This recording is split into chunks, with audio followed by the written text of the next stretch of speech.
Court से मध्य प्रदेश वक्फ board को झटका। बुरहानपुर की 3 ऐतिहासिक इमारतों को वक्फ बोर्ड की संपत्ति मानने से इनकार। अयोध्या में फिर बुलडोजर एक्शन की तैयारी। गैंगरेप के आरोपियों के अवैध निर्माण पर होगा एक्शन। तालाब की जमीन पर दुकान बनाने का आरोप। पेरिस ओलंपिक में ब्रॉन्ज जीतने के बाद भारत लौटी मनु भाकर। दिल्ली एयरपोर्ट पर हुआ भव्य स्वागत। समर्थकों ने खिंचवाई तस्वीर भी। कांग्रेस नेता सलमान खुर्शीद का विवादित बयान। कहा, भारत में भी बांग्लादेश जैसे हालात, भारत का सिस्टम इसे रोक रहा। बांग्लादेश जैसा प्रसार नहीं हो रहा, अभी भी बहुत कुछ करने की जरूरत है।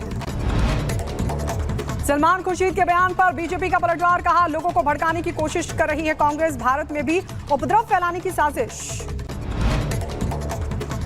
शेख हसीना के अगले ठिकाने पर सस्पेंस बरकरार। भारत में रुकेंगी या कहीं और जाएंगी, इसको लेकर सस्पेंस। फिलहाल हिंडन एयरबेस पर है शेख हसीना। बांग्लादेश में तख्ता पलट के बाद बड़ा फेरबदल। मोहम्मद वैनुल इस्लाम को नियुक्त किया गया।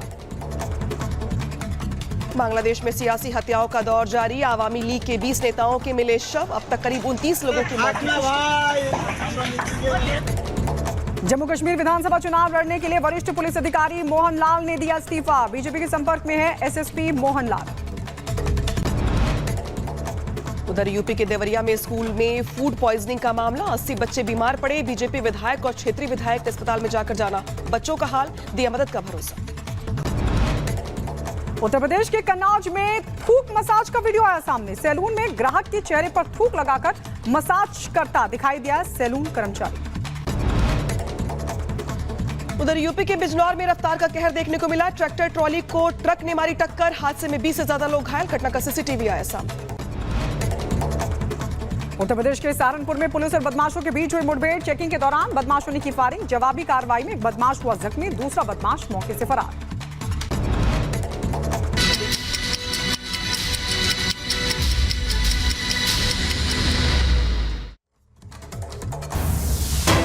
नमस्कार, स्वागत है आपका रिपब्लिक भारत पर। मैं हूं आपके साथ अनामिका सिंह काली। इस बुलेटिन मेरे साथ गायत्री और सोलोनी भी। पहले रुक करते हैं बड़ी खबर का।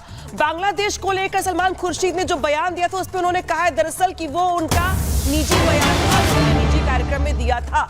तो बांग्लादेश को लेकर जिस तरीके से सलमान खुर्शीद ने अपना बयान दिया था, जिसके बाद विवाद हो गया था, अब उसी बयान को लेकर जब रिपब्लिक ने सवाल पूछा उनसे, तो उन्होंने कहा कि वो निजी कार्यक्रम में दिया गया बयान था। जो कहा वो निजी कार्यक्रम में कहा। दरअसल सलमान खुर्शीद ने कहा था कि भारत में भी बांग्लादेश जैसे हालात है, भारत का सिस्टम इसे रोक रहा है, बांग्लादेश जैसा प्रचार नहीं हो रहा है।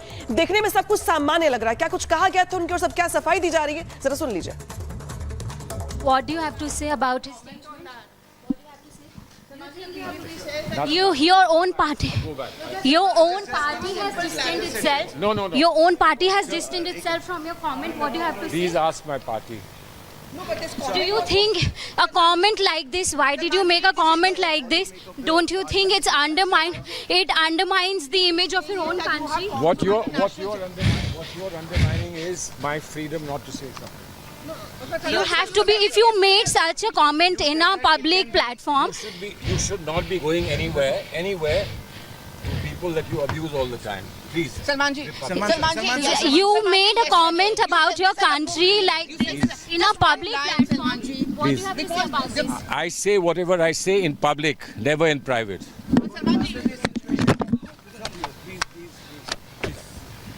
So we tried to get a response. So this was the response from Salman Khurshid. तो आपने सुना सलमान खुर्शीद को। उन्होंने कहा कि जो कहा वो निजी कार्यक्रम में कहा था और पब्लिकली कहा है, ये कहा गया सलमान खुर्शीद की तरफ से। वही दिनेश शर्मा ने अब सवाल खड़े किए हैं सलमान खुर्शीद पर और कहा है कि सलमान खुर्शीद भारत में शांति नहीं चाहते, अशांति फैलाना चाहते हैं देश में कुछ लोग। ये कहा दिनेश शर्मा ने। सलमान खुर्शीद भारत में शांति नहीं चाहते हैं। दरअसल सलमान खुर्शीद ने कहा था कि जैसा बांग्लादेश में हुआ है वैसा भारत में भी हो सकता है। दिनेश शर्मा ने क्या कहा, सुनिए।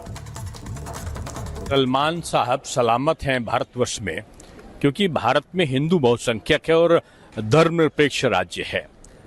सलमान यहाँ की सलामती नहीं चाहते, वो सलामती कहीं और की चाहते हैं। वो यहाँ पर हिंसा चाहते हैं, वो यहाँ पर अस्थिरता चाहते हैं, और ये सपना उनका और उनकी पार्टी का पूरा नहीं होने वाला।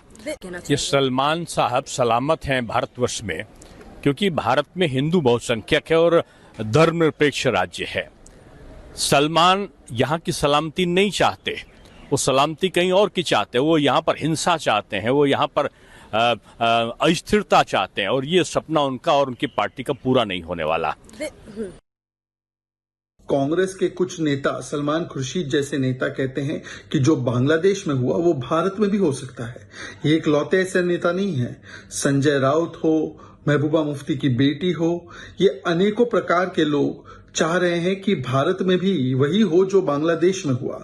पर सवाल ये पैदा होता है कि मोदी विरोध में उतरते उतरते क्या भारत और भारत की संस्थाओं के विरोध में उतरना जरूरी है? क्या भारत की लोकतांत्रिक संस्थाएं इतनी कमजोर हैं? क्या भारत में चुनाव जो हुए अब उस पर फिर से सवाल उठाए जाएंगे? या भारत की सेना, जिसने कभी भी राजनीति में हस्तक्षेप नहीं किया है, क्या भारत की सेना के प्रति भी कुछ सवाल खड़े किए जा रहे हैं? तो ये सलमान खुर्शीद के बयान पर आपने बीजेपी की प्रतिक्रिया सुनी, लेकिन अब एक बड़ा सवाल, और बड़ा सवाल ये है कि बांग्लादेश में तख्ता पलट के पीछे क्या अमेरिका का हाथ है? क्या सुपर पावर ने अपने मतलब के लिए इस तरीके का माहौल बनाया और बांग्लादेश में ये हालात पैदा किए? ये सवाल दरअसल इसलिए खड़े हो रहे हैं क्योंकि ना सिर्फ शेख हसीना बल्कि उनके बेटे की तरफ से भी इसी तरह का इशारा किया गया है। आखिर क्यों ये सवाल खड़े हो रहे हैं अमेरिका को लेकर, इस रिपोर्ट में देखिए।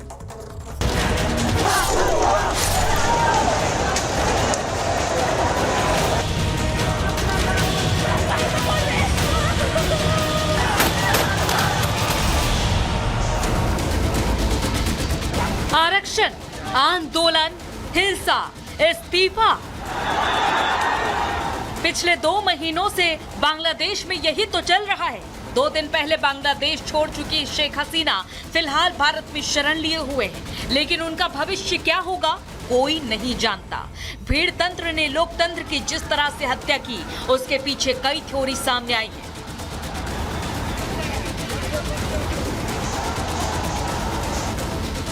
जलते बांग्लादेश में चिंगारी लगाने के पीछे चीन, अमेरिका और पाकिस्तान की ओर से साजिश होने की बू आ रही है। इस तख्ता पलट के पीछे का एक सिरा अमेरिका से जुड़ा है। दावा किया जा रहा है कि इसके पीछे अमेरिका बांग्लादेश के खराब रिश्तों के साथ ही CIA का हाथ है। तख्ता पलट हुआ, बांग्लादेश में नई अंतरिम सरकार का ऐलान भी हो चुका है, जिसके मुखिया यूनुस होंगे। इस पूरे घटनाक्रम के बाद अमेरिका की पहली प्रतिक्रिया सामने आई है। So we're monitoring the situation in Bangladesh very closely. We have long called for respective democratic rights in Bangladesh, and we urge that the interim government formation be democratic and inclusive. We commend the army for the restraint they have showed. We encourage all parties to refrain from further violence and restore peace as quickly as possible. We express our deep concern and sadness about the reports of casualties and injuries over the weekend and past weeks, and we share our deepest condolences with those who lost loved ones and those who are suffering. It will be vital for the new government to carefully and credibly investigate all attacks and provide accountability. America भले ही बांग्लादेश में लोकतंत्र की बात कर रहा हो, वहां मचे बवाल पर दुख जता रहा हो, बांग्लादेश में आज जो हालात हैं उसके लिए शेख हसीना ने काफी पहले ही इशारों में अमेरिका को जिम्मेदार ठहराया था। साथ ही सरकार को अस्थिर करने की भी आशंका जताई थी। हसीना की इस बात पर मुहर और तब पक्की हो गई जब उनके बेटे ने भी यही बात कही।